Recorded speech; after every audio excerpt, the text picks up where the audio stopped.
Yo, what's up, y'all? Pappy Daily Takes back once again. I know I don't want to make this a whole Lakers show, but I have talked about the Lakers a lot recently. But that's because the Lakers are a huge story. They're the Los Angeles Lakers, bro. Like Bron's on the Lakers. They're the Lakers. I also live in LA, so the Lakers are always a huge story to me because of where I happen to live at.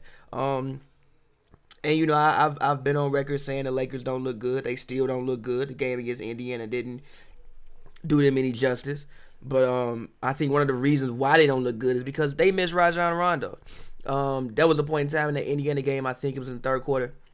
Forget what the score was, but Bron checked out and they had a 7-point lead. I've never seen a 7-point lead evaporate so quick. They do not have a backup point guard on the roster right now.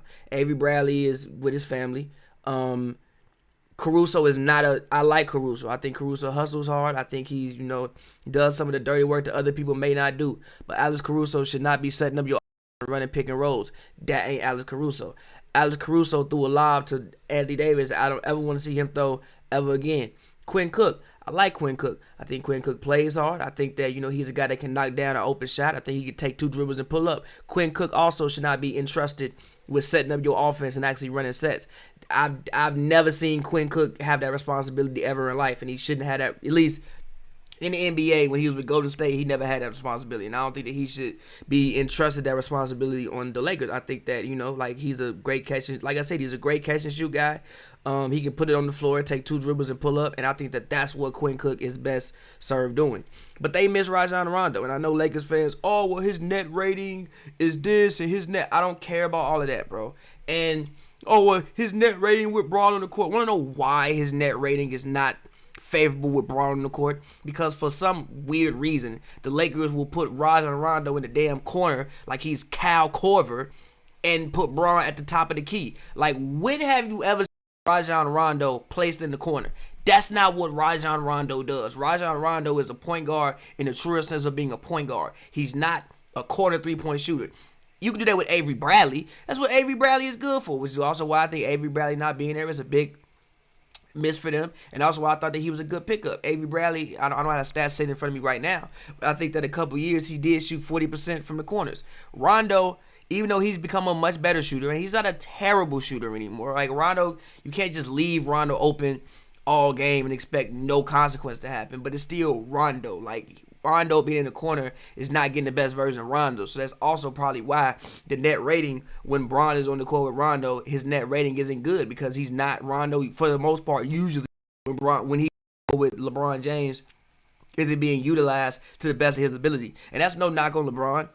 That's no knock on Frank. That's no real knock on Frank Vogel either, because I understand as to why you would want to give LeBron James the ball, because it's LeBron James, and other people should just have to adjust to LeBron James. But in asking those people to adjust, you got to realize that you make the best out of them, because sometimes they can't adjust. So you ask people to do things that they haven't done in their whole 13-year career. Like, do you really think Rajon Rondo, one of the best point guards, in my opinion, in NBA history, just forgot how to play basketball this season? No. The thing he did with the Pelicans was just 2 years ago. It ain't like he's had some major injuries. Like, Rondo is fine. I think one of the things that they miss right now is Rajon Rondo. They have no backup point guard. Like I said about AD, I think AD is great, but AD still needs great guard play to be successful, which is why when you say, AD led the Lakers in every statistical category. Yeah, but look at how many of those plays started with a LeBron James pass. In the other year, when AD had his most success, we don't know who was his guard.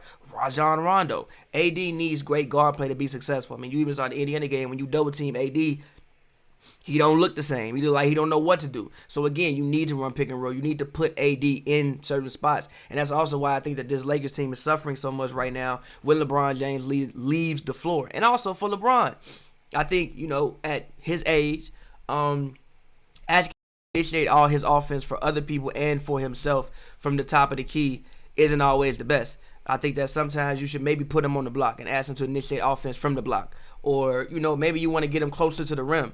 And I think that Rondo could help do that. I think that there are certain times in the game in which LeBron should just, Bron, we're going to put you at the 4 for these next 5 minutes. And all we want you to worry about is scoring the basketball. Don't worry about nothing else. We gonna let Rondo worry about, setting up the team, getting everybody involved. You, Braun, worry about scoring the basketball. If they come double, do what you do, but you, Braun, worry about scoring. And you put AD at the 5, or you put Dwight at the 5, or however else you want to do it, and that's how you run it for 4 or 5 minutes. But again, I think they really, really miss Rajon Rondo. Like I said, they have no backup point guard on the team. And again, I know Lakers, he's this terrible defender. He's this. Playoff Rondo was a real phenomenon. Do you want to know why playoff Rondo was a real phenomenon? Because in the playoffs, every possession matters. The thing about Rondo is he's not going to just give possessions away. For the most part, he'll have some turnovers here and there, but he's not going to just give possessions away. He's been in playoff situations since 2008. 2008, basically, yeah. Since his second year in the league, pretty much, I think Rondo has, for the most part, if he wasn't hurt, has always been a part of somebody's playoff team or a part of somebody's playoff run. I mean, even I remember a couple years ago in Chicago, the Bulls were on their way to sweeping the Celtics. The 8th seed Bulls were on their way to sweeping the 1st seed Celtics if Rondo didn't break his hand. But again, Rondo isn't going to give possessions away. He knows how to just steady a game. And all you want from your backup point guard is, if I leave you a 7-point lead, please do not let my starting point guard check back in and now we down 10 or we down 4 or we down 5. All you want somebody to do is come in and stay in the game for 4 to 5 minutes, and Rajon Rondo can do that. But right now, the Lakers do not have anybody with the capability of doing that on the roster outside of LeBron James, and that's an issue. And that's going to continue to be an issue if Rondo cannot come back to this team. Like I said, I like Caruso. I think Caruso does a lot of dirty work that other people don't want to do. He's a good defender. He shouldn't be setting up offense. I like Quinn Cook. I think Quinn Cook can knock down an open shot. I think he can take 2, pull-up dribbles and hit a mid-range jumper. He shouldn't be entrusted with the job of setting up an offense. I like Dion Waiters. I think Philly Jordan, can get hot. I think Philly Jordan can put somebody on skates and he could be used for scoring spots. Dion Waiters should not be running the offense, setting up an offense, trying to get people involved. Who else? I've seen J.R. Smith try to do it. I've seen Horton Tucker. He's a rookie. I don't think he should be entrusted with that. I think there are 3 people on the Lakers roster who should be entrusted with running a offense. Number 1, LeBron James. Number 2, Rajon Rondo. And a distant third is Avery Bradley. 2 of those people not there right now. So I think that's one of the main things wrong with the Lakers. And I think that hopefully, Rondo can come back and be healthy. And I think some of their issues will go away when Rondo comes back. If Rondo can even come back, I don't know what the update on Rondo is, but that's what I have to say today. I'm making it short, not gonna make these too long for you. But the Lakers miss Rajon Rondo. I know Lakers fans gonna jump in the comments like, well, his net rating is this and he's been this. I don't care about any of that. And again, if you listen to what I just said, it makes sense. His net rating with LeBron on the floor probably is bad because he's not being utilized the best. Why the hell was Rajon in the corner? You stick Rajon in the corner like he Petrovic. Yeah, his net rating with Braun on the floor gonna be bad because that ain't what he do. So again, Pappy's Daily Takes. Also, make sure, guys, my new single Subtle Flex is out right now. Go check that out. And by the time you hear this, also as well, I will have another project out on all streaming services. I just felt like rapping too. Make sure y'all go check that out as well. And Pappy's Daily Takes. Talk to you guys later. Subtle Flex.